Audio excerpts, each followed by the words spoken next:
இது மகிமை நேரம். ஆண்டவரும் உலக ரட்சகருமாய் இருக்கிற இயேசு கிறிஸ்துவின் ஈடு இணையற்ற பரிசுத்த நாமத்தில் என் அன்பின் வாழ்த்துக்கள். இந்த நாளிலும் தாவீது என்கிற ஒரு தேவ மனிதனை குறித்து நாம் சிந்திக்க போகிறோம். தாவீது என்கிற ஒரு பரிசுத்தவானை குறித்து நாம் சிந்திக்க போகிறோம். இஸ்ரவேலுடைய பெரிய அரசன், இஸ்ரவேலுடைய இரண்டாம் அரசன், சவுலுக்கு அடுத்தாற்போல் இஸ்ரவேலை அரசாட்சி செய்த பெரிய அரசன். புதிய ஏற்பாட்டில் தாவீதுடைய பெயர் வந்திருக்கிறது. மெசியாவாகிய கிறிஸ்து தாவீதின் சந்ததியில் பிறந்தவர். மெசியாவாகிய இயேசு கிறிஸ்து தாவீதின் சந்ததியில் பிறந்தவர். அந்த தாவீதின் சந்ததியில் பிறந்த கிறிஸ்து தாவீதை மேன்மைப்படுத்தினார். அவருக்குள்ள இந்த விசுவாசம், தாவீது 1 சாமுவேல் எழுதின புத்தகம் 17ஆம் அதிகாரத்தை நீங்க பாத்தீங்கன்னா தெரியும். அங்கே கோலியாத் என்கிற ஒரு பெரிய ஒரு போர் வீரன், கோலியாத் என்கிற ஒரு பெரிய போர் வீரன். அந்த கோலியாத் இஸ்ரவேலுக்கு விரோதமாக யுத்தம் பண்ணும்படியாக பெலிஸ்தியர்கள் வருகிறார்கள். கோலியாத் அந்த சேனையை கூட்டிக் கொண்டு அவன் வருகிறான். வரும்போது இஸ்ரவேல் எல்லாரும் யுத்தம் பண்ண போயிருக்கிறான். காத்தூரான் ஆகிய கோலியாத் பெரிய வீரன், ராட்சிதம். காத்தூரான கோலியாத் அவன் நிற்கிறான். எப்பா ஒரு ஆள் வாப்பா, சண்டைக்கு ஒரு ஆள் வா. நம்ம ஊர்ல சொல்லுவோம்னா ஒத்தை கொத்தவா, இந்த மாதிரி ஒரு ஆள் வாப்பா. அவன் போறதுக்கு யாரும் ரெடி கிடையாது. ஏன்னா அவன் பெரிய ஆளு. அவனை குறித்து சொல்லப்பட்டிருக்கு. அப்பொழுது காத்தூரானாகிய கோலியாத் என்னும் பேருள்ள ஒரு வீரன் பெலிஸ்தேரின் பாளையத்தில் புறப்பட்டு வந்து நடுவே நிற்பான். அவன் உயரம் 6 முழமும் 1 ஜானுமாம். அவன் பாருங்க 6 முழமும் 1 ஜான், பெரிய ஆள், 6 அடிக்கு மேல உயரமான ஒரு ஆள். அதனால கண்டோடனே சவுல் உயரமான ஆள் தான். சவுல் இஸ்ரவேல் வளர்த்தியான ஆள். அந்த சவுல் கூட அவன் பக்கத்தில் போறதுக்கு பயப்படுதான். சொல்றேன் ஒரு ஆள் வாப்பா. யாரும் போறதுக்கு ரெடி கிடையாது, யாரும் தயார் இல்லை, யாரும் தயார் இல்லை. இஸ்ரவேலுடைய சேனை ஓடி ஒளிஞ்சுக்கிட்டு ஒரு சாதாரண ஒரு கோலியாத்தை கண்டு. இந்த சமயத்துல தான் தாவீது போறாரு. அங்க போய் பார்க்க போறாரு. அண்ணன்மார யுத்தத்துக்கு போயிருக்கிற அண்ணன்மார பார்க்க போறாரு. கோலியாத்தை வந்து நிற்கிறான். வந்து ஜீவனுள்ள தேவனுடைய நாமத்தை சொல்லி தூஷிக்கிறான். தாவீது கேட்கிற, இவன் யாருப்பா ஒரு ஆளு, புதுசா வந்து ஜீவனுள்ள தேவனுடைய நாமத்தை சொல்லி தூஷிக்கிறான். சரி, நான் இந்த யுத்தம் பண்ண போறேன், போய் சவுல்ட்டு சொல்லு. ராஜா பார்த்து சொல்லிட்டு, அப்பா நீ சின்ன பையன்பா, உனக்கு யுத்தம்னா என்னன்னு தெரியாதுப்பா, நீ ஆடுகளுக்கு பின்னால போய்கிட்டு இருந்த ஆளுப்பா, உனக்கு தெரியாதுப்பா. சரி, என்ன போர்க்கவசங்கள்லாம் போடு. இவன் நடந்து பார்க்கறான், நடந்ததுல பழக்கம் இல்லை, எல்லாத்தையும் கலைச்சி போட்டு அது நீரே வச்சுக்கணும் அப்படின்னு சொல்லி நேர ஆற்றுக்கு போகிறான். கூழாங்கற்களை நமக்கு தெரியும், கூழாங்கற்களை எடுக்கிறான். எடுத்து நேர கோலியாத்துக்கு முன்னால போறான். அவன் சொல்றான், கம்போடும் தடியோட வர்றான். இப்ப நான் என்ன நாயாப்பா சொல்றான். எப்பா நான் நீ நிந்தித்த ஜீவனுள்ள தேவனுடைய கர்த்தருடைய நாமத்தில் ஒன்ட்ட வர்றேன். யுத்தம் யாங்குள்ளது கிடையாது, கர்த்தருடையது. அவர்லாம் ஒன்ட்ட யுத்தம் பண்ண போறாரு. யுத்தம் கர்த்தருடையது, அவர் பார்த்துக்கிடுவாரு, அவர் பார்த்துக்கிடுவார். தாவீது அதுல வெற்றி பெற நமக்கு தெரியும். தாவீது அதுல வெற்றி பெறுகிறார். இஸ்ரவேல் அரசன் ஓடி ஒளிறான். ஏன் அந்த தாவீதுக்கு அவ்வளவு பெரிய விசுவாசம்?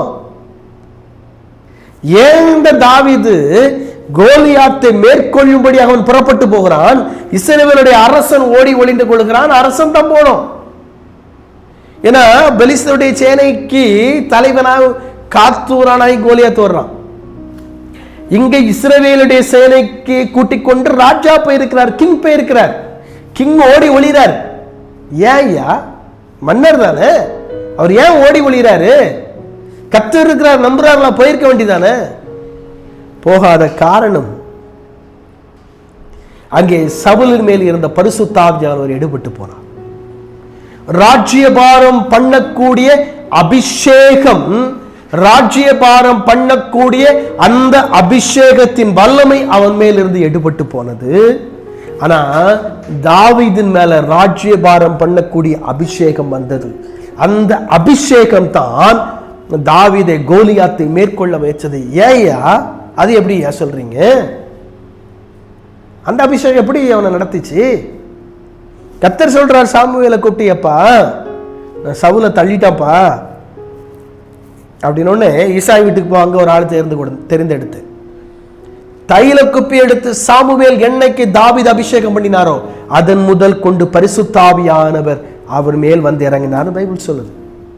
அப்ப இந்த பரிசுத்த ஆவியானவர் தான் தாவீதை யுத்தம் பண்ணும்படியாக கொண்டு போகிறார். ஒரு பக்கம் விசுவாசம், இரண்டாம் பக்கம் பரிசுத்த ஆவியானவர். ஒருவன் மேல இந்த பரிசுத்த ஆவியானுடைய நிறைவு இருக்கும் போது அந்த அபிஷேகத்தின் வல்லமை இவனுக்குள்ளிருந்து விசுவாசத்தை தூண்டிவிடும். நல்லா தெரிஞ்சுக்கணும், அபிஷேகத்தின் வல்லமை ஒருவனுக்குள் இருக்கிற விசுவாசத்தை தூண்டிவிடும், அவனுக்குள் இருக்கிற விசுவாசத்தை எழுப்பி விடும் அந்த அபிஷேகத்தின் வல்லமை. இன்னைக்கு நம்ம மேல அந்த அபிஷேகத்தின் வல்லமை இருக்கா? ஐயா நாங்க காலங்காலமா கிறிஸ்தவங்க, ஐயா பரம்பரை கிறிஸ்தவங்க இல்ல. பரிசுத்தமாய் இருக்கிற ஒருவன் மேல் தங்கக்கூடிய ஆவியானவர் பரிசுத்த ஆவியானவர்.